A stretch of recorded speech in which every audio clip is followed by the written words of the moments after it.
It's time for the best Money in the Bank review show. And welcome back to the 3 Count podcast. That was my attempt at a Chris Jericho ever. It wasn't your best work, Dylan. It wasn't. No, not my best work. He dropped one today on Dynamite, and I was like, oh, I'm going to give it a try. Did not happen. Anyway, thank you for joining us on the 3 Count podcast. I'm Dylan Chambers. Joining me is Senor Benny in the Bank, Ben Hobden. Welcome into the show, mate. G'day, mate. How are you? What's going on? Big week in wrestling. It has been a big week in wrestling. I've been trying to catch up on sleep with the little one not sleeping brilliantly and having to catch up on 45 hours of wrestling. I know you've had some work dramas, and it's just it's a lot of wrestling to catch up on, but it's a fun thing to catch up on. It is. It's sort of like something to just take your mind off it, so you can just sort of relax and get into it. Which is, I did that for Money in the Bank, mate. It was a good show. Yeah, I mean, it kind of helps for it to be a catch up, seeing as it starts at 5 a.m. We probably weren't going to get up for it anyway, so you just got to make sure to stay off those socials. Yeah, exactly. It was tough too because it took me a couple of days, and I was dodging MIA. Dodging stuff left, right, and center. So MIA on Instagram for a couple of days. Well, we are going to take you through our thoughts and ratings on Money in the Bank today. We're going to discuss all the latest news. And for our 3 Count draft this week, we're going to be drafting the best Intercontinental Champions. I'll spit that out. So stick around for that one later in the show. Follow us on the socials at 3 Count Podcast on Instagram and TikTok, at 3 Count Pod on Facebook, and hit that subscribe or follow button wherever you're listening or watching to us. Benny, let's get into the news. And I'm assuming everyone has seen Money in the Bank. They're not relying on us for what's going to happen. So spoilers here, but Drew McIntyre made his return at Money in the Bank. No, I kind of called it. On the pre-show. I did say I think Drew will be there. It's obviously in England, so we had to make an appearance. Not where I thought he was going to do it, but it looks like we're going to go into a good feud with that one. Yeah. So that's we'll get to what's going to happen there later. But Drew McIntyre's back. The Creed brothers, they lost a loser leaves NXT match. So main roster call up, you reckon? You'd have to think so, yeah. Unless if they find some way to try and get back or some stipulation or something like that. But it'd have to be main. They're not going to leave, surely. Yeah. So they'll come in, I guess, same as Pretty Deadly up there at the moment. They'll just come in and do you reckon they go straight for the titles? I don't know. They'll be in some sort of tournament or something. But I mean, just what the main roster needs, another tag team that's not going to get a shot at any titles. Yeah. NXT tag teams have not always fared well coming up. So No, we will see there. Creed brothers maybe making their way to the main roster. Speaking of NXT, Gable Stevenson, I wouldn't call it a debut, but he certainly made his presence felt on NXT, just suplexing the crap out of everyone who came near him. Yeah, Suplex City. That was, I don't know why they keep going back to this underground stuff. It was terrible. It was really bad. It really was. I wasn't enjoying watching that. But the end of it, obviously, was Stevenson, the way he was carried on. They're trying to give him a little push, I think. So it'll be... Yeah. He's got Omos feels about him to me, though.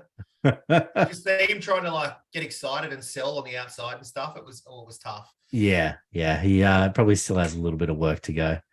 Now, Logan Paul, he has offered to fight for free for the UFC if he's on the undercard of the Elon Musk and Mark Zuckerberg fight card. I didn't see this. Wow. Now, if you haven't heard, Elon Musk and Mark Zuckerberg are talking about fighting. They've thrown a couple of barbs out on social media towards each other, and they're talking about setting up a fight night. So Logan Paul wants to be on the undercard of that. He wants to fight either Andrew Tate or Paddy Pimblett. Oh, Paddy would ruin him. So we'll see what happens there. Logan Paul, he's going to fight for charity if it happens. Fair enough. It's not going to happen. Elon Musk, Mark Zuckerberg. Well, I don't know. Musk has been training with GSP, so. Zuckerberg's a jiu-jitsu expert. I don't know about expert, but yeah. Well, he's done a bit of jiu-jitsu, but the sad thing is if it happens, it's going to do really well. Oh, it'll sell more than McGregor Mayweather, probably. Because people just want to watch two dudes just get the shit kicked out of them, really. So, yeah. Can we just throw someone else in there? Yeah, like an alligator or a bear? Yeah. That'd be more fun. Let them have a 2-on-1 against like a legit UFC fighter. Bam Bam, Tai Tuivasa. There you go. There you go. All right, we've got it written down here. Now I feel like we keep going back to NXT, but Baron Corbin's new gimmick is he has no gimmick. Yeah, he burned all his clothes the other day and said, "I need to start again." Pretty much. Went back to the lone wolf, and yeah, he's thrown that. I mean, what his gimmick is that he's Baron Corbin. This is going to be a tough one to get over. Yeah, look, everything with Baron Corbin's always been. I like him. Like, I think he's good, but he's just, again, nothing ever sticks with him. No, so, he needs something to click. I think what happened, the original thing with Baron was when he first came in, he was really a lone wolf, especially in the back, and nobody really liked him. So it sort of made it tough for him. And he just like he's built relationships now as he's gone on. But if you're not really liked by the guys back at the back to begin with, it's going to make it tough for you always. Because they're not going to want to do work with you. So with this no gimmick, do you think he's better off staying in NXT for a while or coming back up? Oh, I think you're better off building it up down there if you're going to do anything. Like, where's he gonna slot in on the main roster? It's the main roster's stacked. Well, not stacked, but it's just sort of. There's no spot for him up there. No, it's just mid-card central at the moment on the main card. Absolutely. Well, speaking of cards, we've got 7 matches rumored for SummerSlam. Cody Brock, Roman Jey, McIntyre, Gunther, Rousey, Baszler, Trish and Becky, Asuka, Charlotte, and Bianca triple threat, and Logan Paul and LA Knight. Yeah. Logan Paul and LA Knight? I thought it was Logan Paul and Ricochet. Well, I don't know if that one will make SummerSlam. I mean, I guess they could build it up to that. But, I mean, they're going face-to-face next week. Yeah. We'll see what happens with it. But they got to put LA Knight somewhere, and it makes sense for him to go against Logan Paul. Well, but the problem is with that is Logan needs a win. He's had 4 losses. That's true. So you don't really want to kill the momentum of LA Knight either. So that's true. Ricochet could take the L in a really athletic, but if they do it before then, you know what I mean?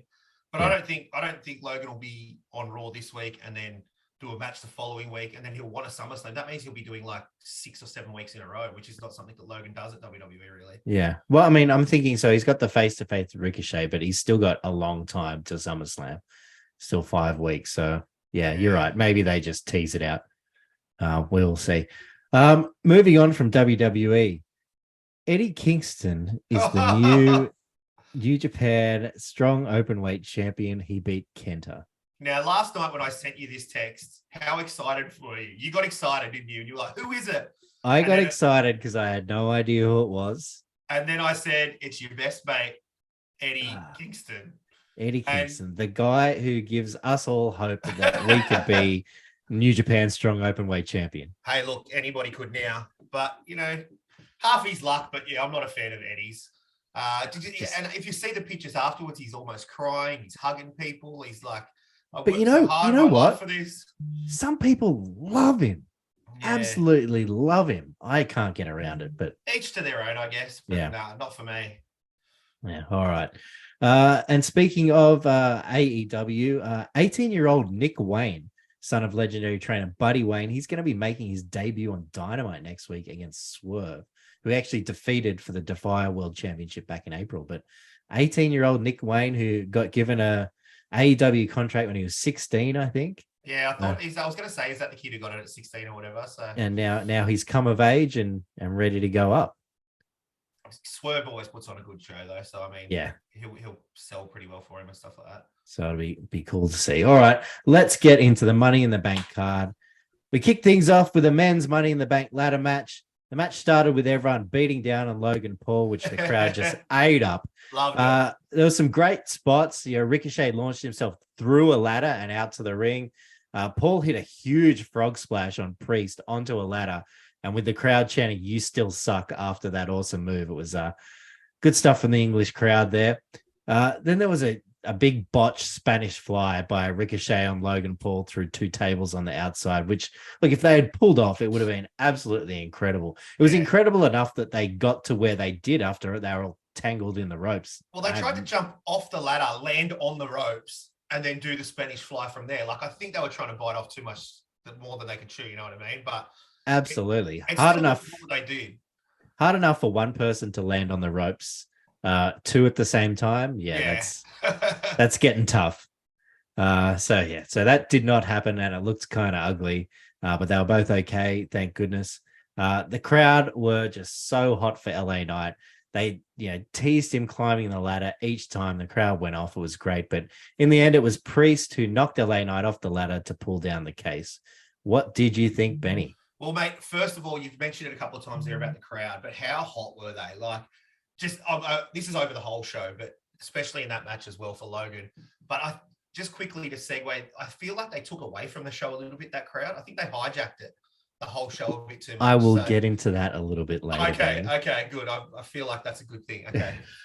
So the match myself, look, it was good. It was a bit sloppy. Obviously, we've talked about there was some great high spots, like that frog splash onto Priest from Logan. Logan's come out and said he could feel his rib cage just crush underneath Priest, on top of Priest. It just was, you heard it. It almost hurt me just watching it. That's how it was just like that thud. Yeah. Butch, that moonsault off the top was impressive. They made him look good at the home crowd. One of my highlights was when he got the cricket bat out, and then Wade Barrett turns around and says, "It's about time an Englishman swung the cricket bat well, because we're getting smashed in the ashes down at Lord's right now." So that was pretty good. But overall, I think it was a bit too sloppy. I don't think Shinsuke needed to be in the match at all. That was just silly. Why was he there? Yeah. But I gave it a 1.5 count for me. Yeah. I gave it a 2. Like, I thought it was a fun match. Obviously, there was the botch towards the end. I thought it was just an above average Money in the Bank match. Ricochet's the new Shelton Benjamin, isn't he? He's just going to be in 100%. These matches for years 100%. To come. Yeah. You need him. He's the high flyer. He's got to do it. So, Priest, the new Senior Money in the Bank, who's he cash in on? Well, it looks like he's obviously going to try and do it on Seth. Then, we've got the rift with Judgment Day. I can't imagine him doing it against Gunther, or why would you want to go for the US title? So, and then, Roman's got the whole stuff with Jey. So it has to be Seth, or it could be he might hold on to it for a long time. I feel like he'll hold it until probably Rumble era. Yeah. Sort of, it'll be a longer one than what we usually get used to. Maybe Balor finally beats Seth and then he cashes it in on him. I still think it's too early for that, but maybe. Yeah. Eventually, yeah. Still, I think he'll hold on to it for a while as well. Like, if they were going to do that, though, they've teased it already on the night. Yeah. Just sort of, they've ruined that whole possibility. But that's the whole thing with the Judgment Day. They rush everything with the Judgment Day. So yeah, I think they're going to do this thing where they tease like every week. Oh, I hate that something's so going to happen every week, right? Like the Austin Theory one. Like, it's just better to just have it and not even bring it out with you. Yeah.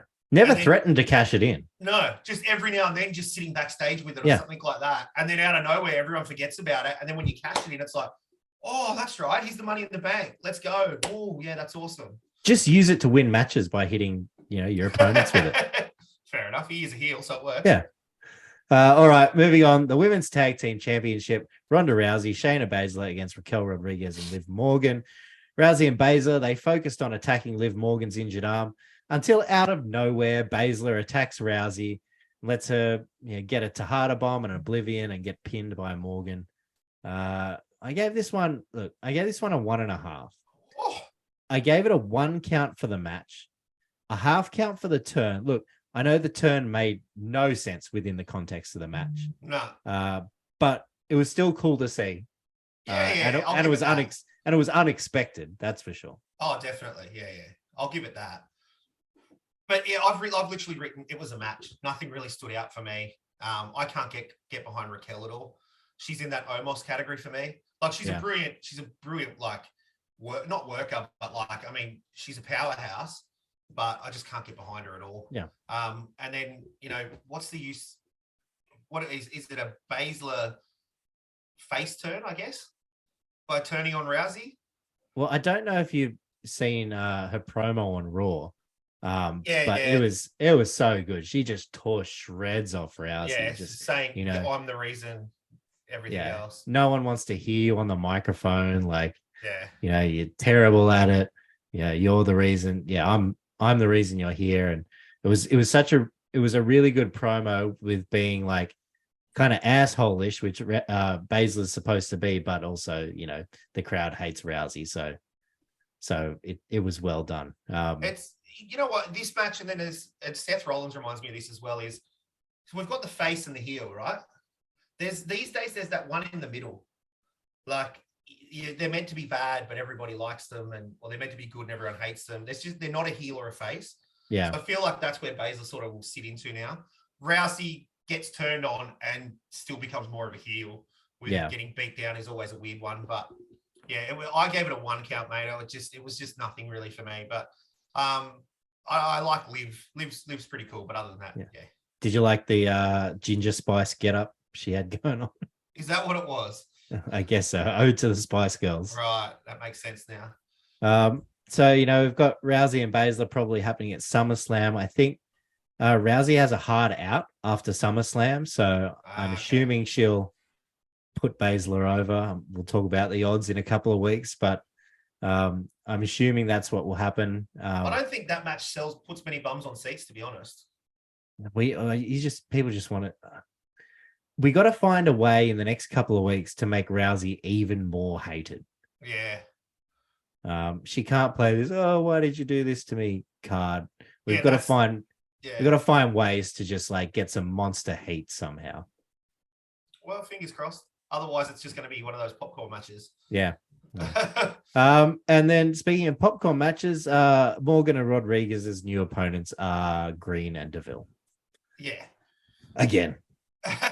Your boy Matt Cardona has already come out and said that when Chelsea wins the title, he's going to wear that title to an indie match. I hope they do win. Yeah. Let's shake things up. Look, Chelsea Green's been super underrated since she's came back onto the scene. Like, she's a great worker. DeVille's obviously a great worker as well. They've just been, the Karen gimmick's a bit. Yeah, I think I was just going to say that's what it is. It's the gimmick that sort of put Chelsea on the back foot. But it's not on the back foot. It's just that it makes her think everybody can't work. She can't work. Yeah. But she can actually work in the ring. But that gimmick, while holding the titles, I think will work. Yeah, that's a good point. I think that will work. So that's what I'm hoping for. No offense to Liv and Raquel, but let's shake things up. Let's make things interesting. What wasn't shaking things up is the Intercontinental Championship match. Gunther and Matt Riddle. Gunther mostly dominated, focused on the injured ankle, ended up tapping him out to the ankle lock. But it was what happened after the match, which was more noteworthy, as Drew McIntyre returned and laid out Gunther. I gave it a 1.5. Look, it was an okay match, but it was definitely subpar for Gunther. Yeah, definitely. I literally written the same thing. It was more of a technical match. I don't know what he was trying to do there. He's sort of doing all those different technical moves, working the ankle and everything. I gave it a 1.5 as well. But Drew McIntyre, the crowd popped. That was crazy. Yeah, nice little pop there. Then we had Cody Rhodes and Dominic Mysterio. Early in the match, Cody ripped off his cast to the surprise of Dirty Dom, who then got to running away.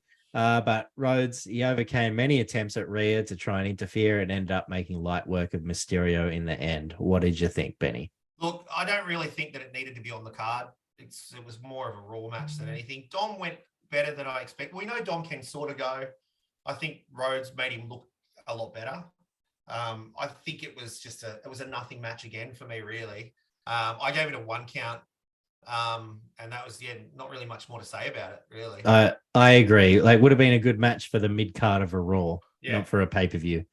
It's like an excuse to get both the guys on the card. Yeah, get Cody over, and Rhea wasn't doing anything, so it gets Rhea out there as well. And... Yeah. But it didn't really do anything for anyone. Brock's return, so it looks like we're getting Cody and Brock at SummerSlam. What does Mysterio do from here? I mean, surely it helps him being in the ring with Cody for a match like that, but where do we go with Mysterio? Well, he seems to be, he's sort of third or fourth fiddle in the whole group, isn't he, in Judgment Day? So he's just going to stay that mid-card section. But he's so, not over with the crowd, but so they just hate him. So much hate. Yeah, so much hate. So they'll try and find something for him, but I'm just trying to think who's the biggest face that they can try and put him against. They've already done it, you know what I mean? Yeah. Obviously, he had the match with Seth, and Seth really gave it to him on Raw with the crowd and everything like that. Just try it again, Dom, and then he tries to speak, and the crowd just boo him over the top again. So He'll probably help Rhea sneak a couple of victories and stuff like that. And he'll just sort of take a backseat for a little bit, I think. I think that's probably where it's at, because it seems like it's been Rhea accompanying him to the ring a lot. Yeah. Maybe we flip it a little bit, have him, cost other girls a lot of title opportunities and that kind. Not that Rhea needs any help. She's the champ. Like, obviously, she had the match with Natalya on Raw, but you should be pushing the champ more and more and more. But it just feels like she's been back of house. She's his valet, so yeah. It's time for him to be the valet. Yeah, let's flip the script. Yeah. We then had the horns hit after this match. John Cena couldn't help himself. Came out to the crowd. Plenty of cheers here. Gets in. He starts talking about WrestleMania in London. I'm with you. Then we get Grayson Waller comes out. They have a bit of a back and forth on Mania. Grayson saying Mania should be in Australia, which we agree. We agree with. And then he attacked Cena and got an AA for his trouble. But he did look like the better man on the mic, I think. Who, Grayson? I think so. I think John was just really giving him that moment. You know what I mean? Yeah. Like, obviously, John gave Theory that moment at WrestleMania or whatever else. And Waller's now coming. The best part about this whole thing is that there must be talk of England or Australia for a WrestleMania. Like, why would you do this if it wasn't a possibility? So they've put it on the map that Australia might be a chance. That's the way I look at it. That's the one positive I'm taking out of this. Absolutely. Now, it's time to unleash, Benny. It's time for me to unleash. Now, folks, let me just set this up. Dylan had told me this week that he's got a bit of something's really getting at him, and he just needs to let him unleash what he's got going on. And this is the moment, Dylan. This is your moment.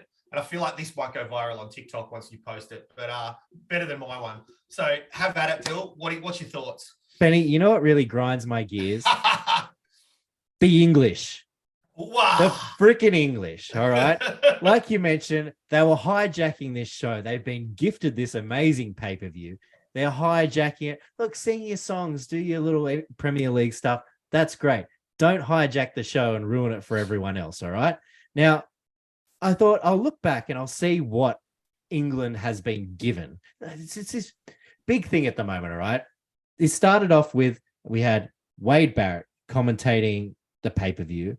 We then had Nigel McGuinness commentating on Collision, AEW. We then have Kevin Patrick commentating on Raw. We're just getting hammered with all these English commentators. I'm like, why is there such love for the English from WWE, AEW, the wrestling world in general? So I'll take a little bit of a look back. Now, England have had 12 pay-per-views / premium live events in the course of their history. How many do you think Australia's had? One. Yeah. Super Showdown. Did that even count? It does, because it was technically a premium live event. England has hosted Raw and SmackDown 62 times. Wow. Do you know how many times Australia's hosted Raw or SmackDown? Once. That would be the middle of a donut, Benny. Wow. Okay. 0. However, let's look at the talent in WWE and AEW, all right? Total talent of Aussies in WWE, AEW is 13 to 15 for England, all right? They've got us by 2.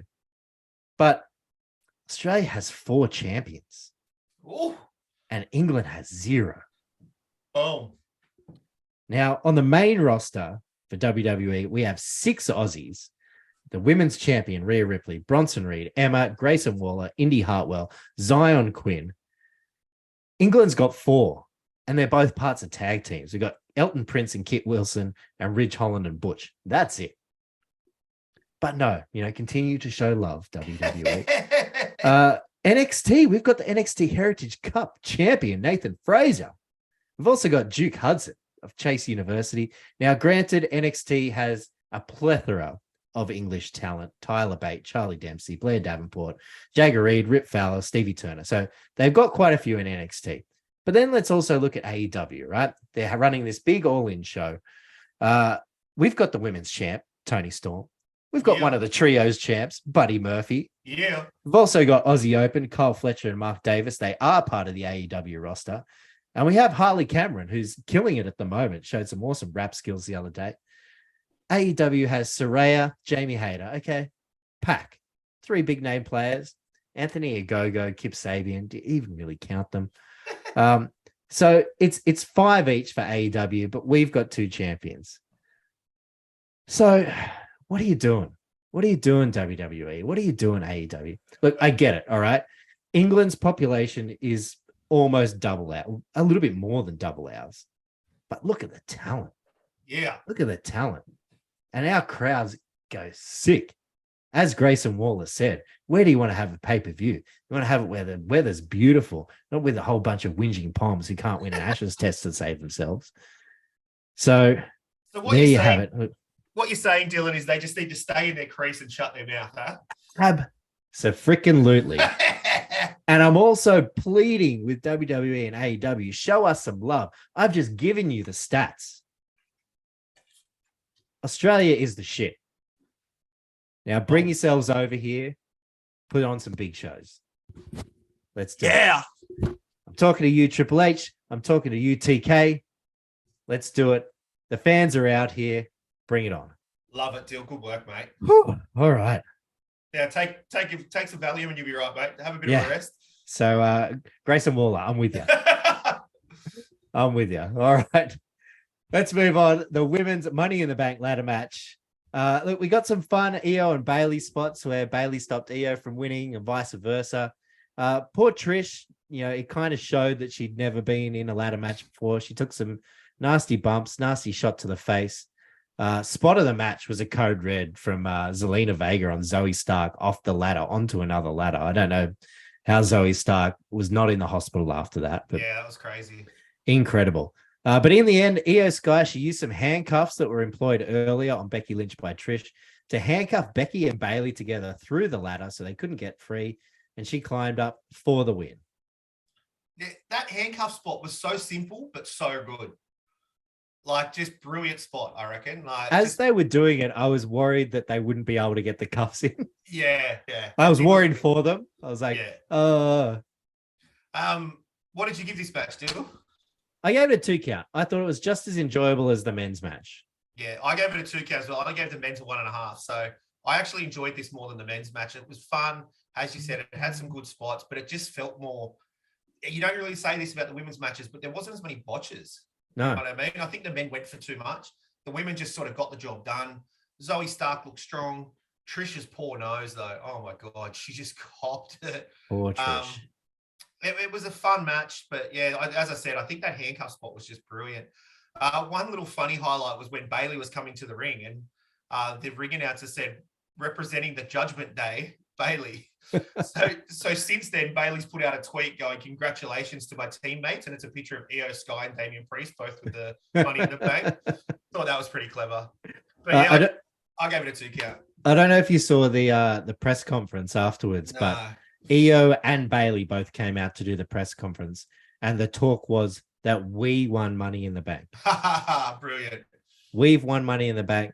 Like Bailey seemed like she was trying to get in on it. And so there could be some fun stuff. You would think Io eventually cashes in on Asuka. I think that's the money match there. But I feel like she should hold it for a while. She's already like the 3rd longest holder of the women's Money in the Bank. Yeah, well, they're always cashed in on the night, aren't they? So yeah, she's already up there. But I hope she holds it for a while and just lets it slowly drive a wedge in Damage Control. That's a fair point. Unless if the triple threat match for SummerSlam is what it's going to be, if Asuka does win that, she runs out and cashes it in on Asuka there, that'd be pretty cool. Absolutely. Yeah. And speaking of Io, what about that moonsault she did? She's Empress of the Skies, I know, but come on, that was she's so amazing. Yeah, she's so amazing. Good. Well deserved. Yeah. We then had the World Heavyweight Championship match. Seth Rollins, Finn Balor, very good match. Would have gone from good to great, I think, if it had gone for longer and had a little bit less interference. But In any case, towards the end of the match, Priest made his way out. He teased a cash in, which distracted Balor and allowed Seth to hit the stomp and get the win. What did you think, Benny? Mate, I didn't think it was as good as what you've just given it, to be honest. Like, I gave it a 1.5 count, but I just thought these two could have put on so much more. It just felt, it was a bit of a letdown. It felt flat. I don't know, maybe I just went in with too high of expectations of it. And then the whole tease of the briefcase at the end just ruined it even more for me. Yeah. It just really detracted from the match, unfortunately. The funny thing was obviously at the beginning when Seth's standing there and the crowd's going crazy, that crowd would have sung for 7 hours, just going, whoa, like nonstop if he didn't move his hands, I reckon. It was just never going to end. They're used to doing that. Yeah, true. They chant for 90 minutes. Freaking English crowd. Don't get started, Dylan. You've already had your But I gave it a 2. You know, I thought it was an above average match, but certainly nowhere near what these two guys could have done. Do we go back to the well? Are we in for more Balor? I think it's just going to continue. Rollins? Obviously Balor came out on Raw and cost Priest a chance to win the briefcase as well again. So I think they were just going to keep seeing this kind of back and forth stuff and Rollins and Seth. Do we think it's going to be kind of like what I said for Damage Control? Maybe they just hold the briefcase for a while. It kind of causes a rift, and possibly. It's maybe we see a Balor face turn. Maybe. I think he's doing great work as a heel, though. You put Seth and Balor in a cage or something at SummerSlam, and then that stops Priest from cashing in or something like that. That's his way. Seth will work around it. But Balor's just had the Hell in the Cell with Edge at WrestleMania, so I can't see him having a Hell in the Cell. Yeah. We'll see where it builds from here, but obviously, Priest is going to keep winning his little mid-card matches, and we're going to continue with Seth and Finn. Maybe we end up seeing a Finn Priest match for the case. Oh, well. I feel like it's been a while since we've had put the case on the line match, hasn't it? 2 years ago, The Miz against Otis. Ah, true. Yeah. Wow, that was only 2 years ago. 2 or 3, yeah. Ah, that's true. All right. Move on to the main event. Civil War, Roman Reigns and Solo Sikoa against the Usos. Look, a brilliant, slow-paced storytelling match. Oh. Usos hit a double spear on Reigns. Jimmy hit a splash, then got caught in the guillotine, fought out of it, which was pretty amazing, being able to lift Roman up from the ground. Yeah. The Usos hit the 1D, but a ref bump stopped them from getting the win. Then Roman and Sikoa took control and they stacked the Usos. They both kicked out of that, which ended up leading to Jey hitting the splash on Roman and getting the pinfall victory. Roman pinned for the first time in 3 years.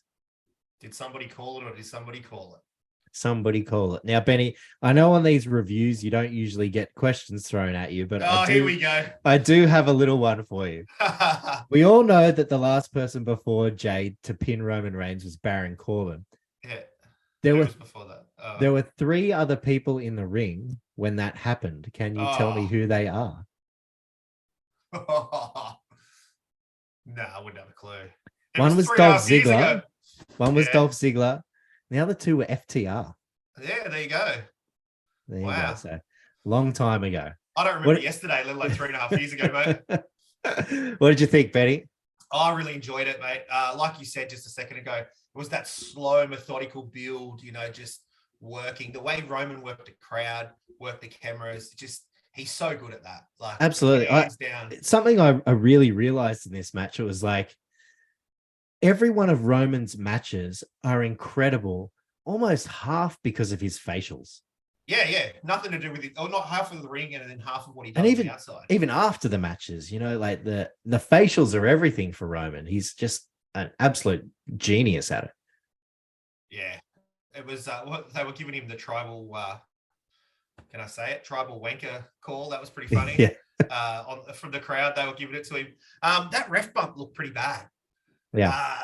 Did you see it? He hit his leg on the rope and it looked like he weren't bound. But overall, slow, methodical match. Really enjoyed it. So many false finishes. They had the double stack for the reminiscing of WrestleMania and that kind of stuff.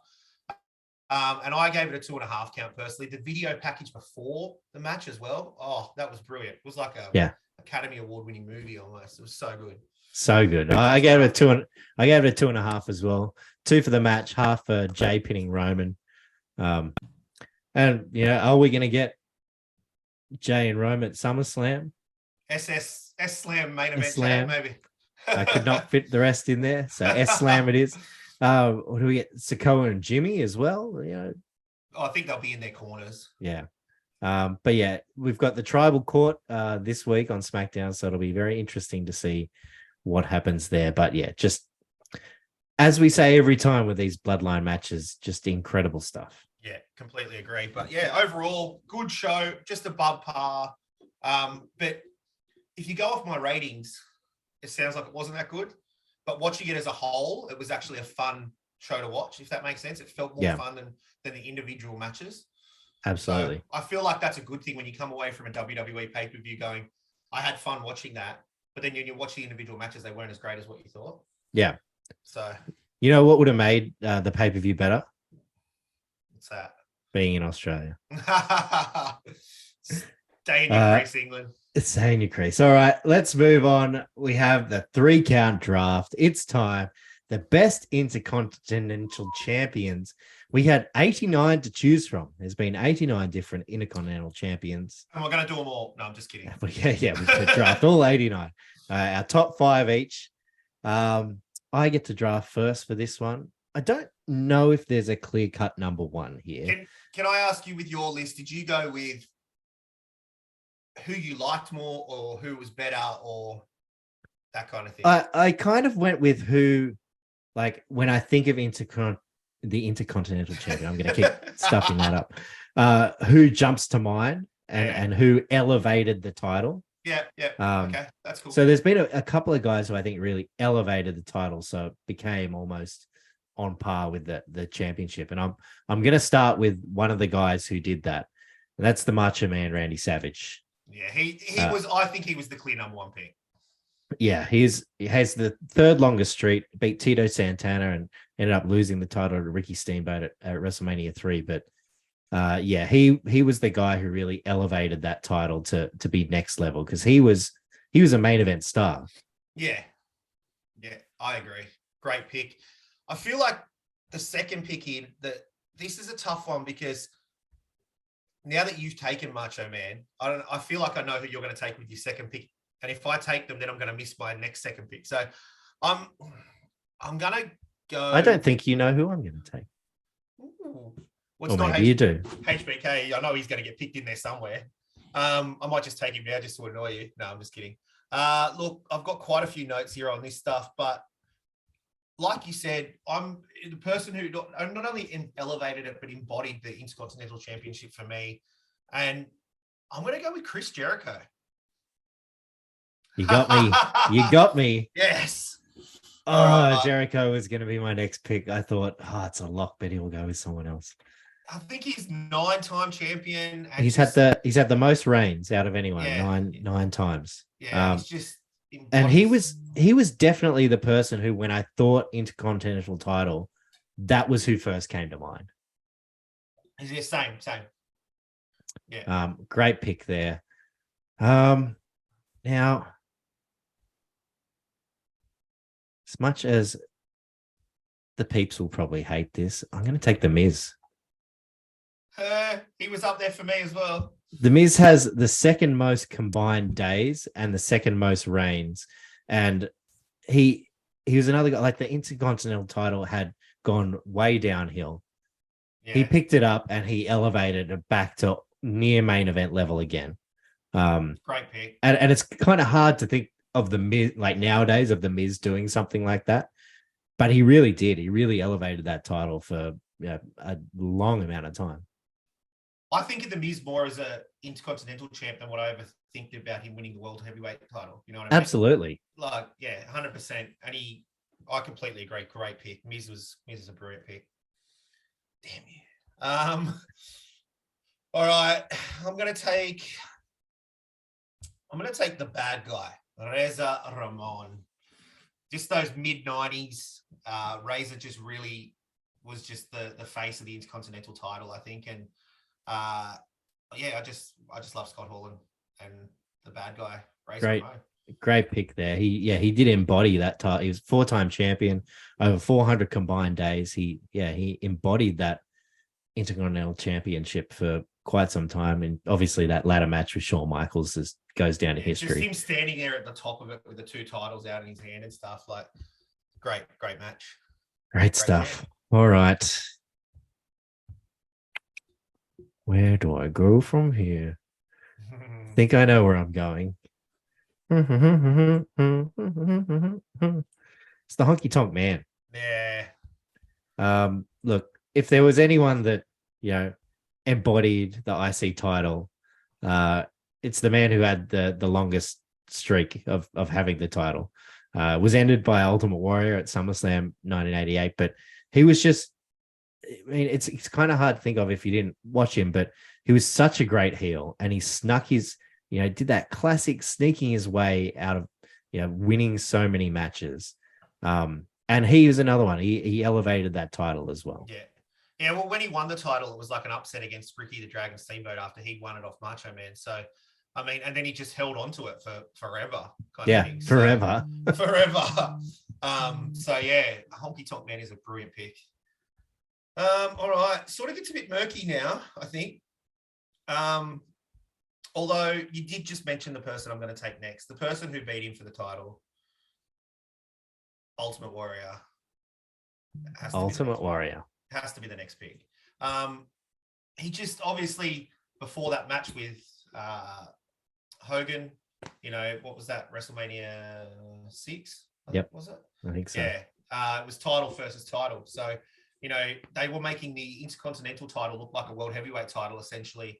So it was up against the world heavyweight title. So, and Ultimate Warrior was a fan favorite, and just his energy he brought to it and everything like that. So I'm going to take the Warrior. Absolutely. All right, good pick there.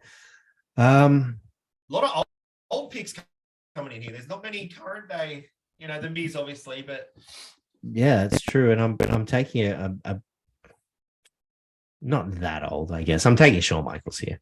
Hey, here it is. Like it's the Homer pick. 3-time champion, over 400 combined games. Only lost the title once, despite being a 3-time champ. Yeah, because he used to take his bat and ball and go home all the time. Forfeited the title twice. Only lost it once. Nah, great pick. I when I was going through this stuff, it just reminded me.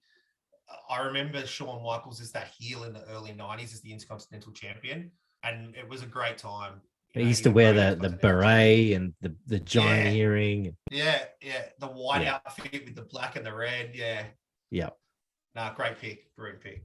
I was actually going to take him, not to spite you, because I thought it was a great pick. So, this is kind of hard from here. I feel like I just have to counter and take Bret the Hitman Hart. Okay.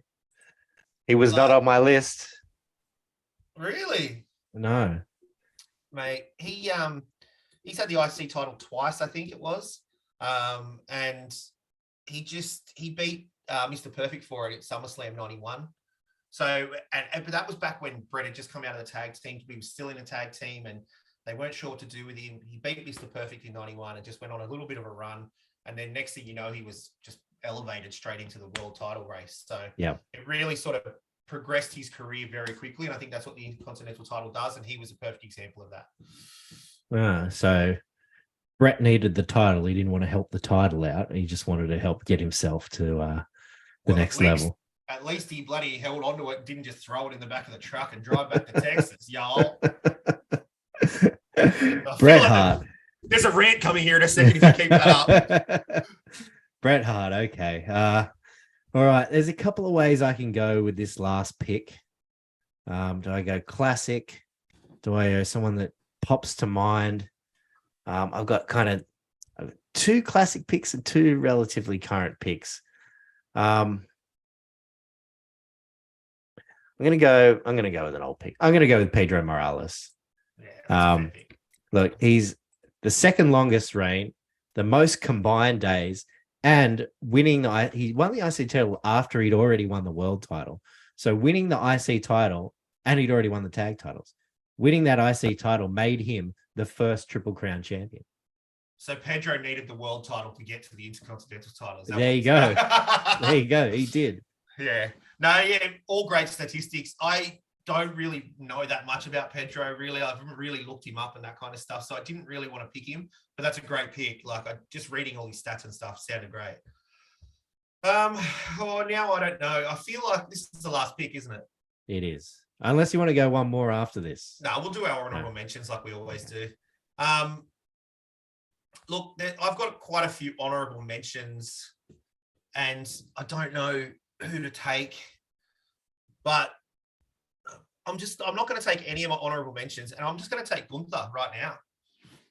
He was one of the three I had left. Yeah, he's just really like, I know he's got Imperium with him and whatever else, but he just looks so dominant, and it's the longest reign now in the modern era or whatever it is. He's two-ish months away from having the longest reign. Right. Yeah, I just remember hearing them talk about it the other day. So yeah, it's just you can't see him losing. Like, obviously Drew's going to put up a good show, but I still think that Gunther gets up over Drew, to be honest. Yeah.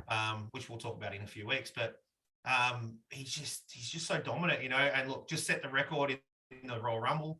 He's the favorite. He's the current favorite to win the Royal Rumble next year. I wouldn't be surprised if he holds both titles at the same time. And he likes to beat the absolute piss out of people.